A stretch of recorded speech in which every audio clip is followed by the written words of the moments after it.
Operation Silence. The disappearance of political activists.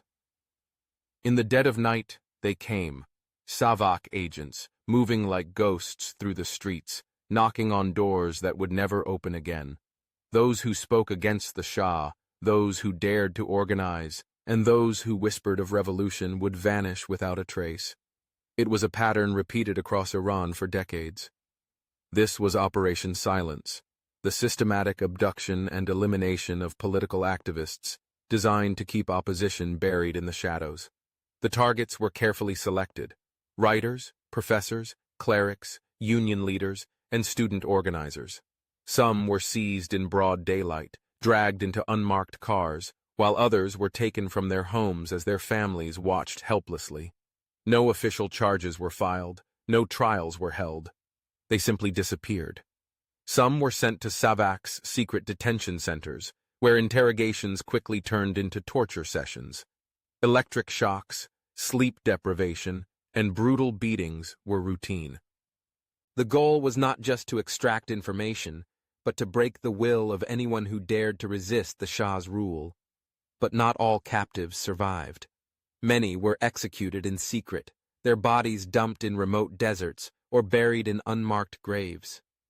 Their families would search for answers, but there were none to be found.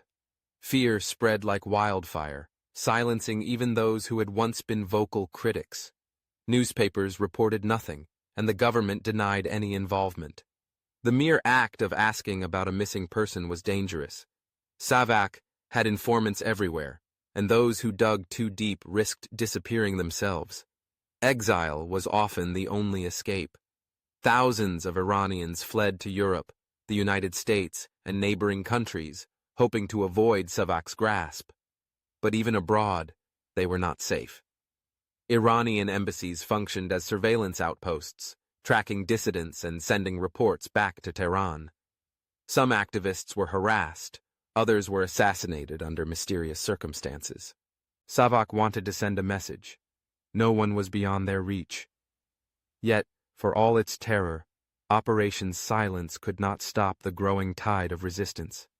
Underground networks continued their work, smuggling information, publishing banned literature, and organizing in secret. The more SAVAK tried to suppress dissent, the more it fueled the anger that would one day explode into revolution. When the Shah's regime finally fell, the people who had once lived in fear of the midnight knock on the door were the first to rise. But the scars of Operation Silence never truly faded. Families of the disappeared still search for answers, their loved ones erased from history by a regime that sought to silence them forever. And even decades later, the memory of those who vanished remains a haunting reminder of the cost of speaking the truth under a dictatorship.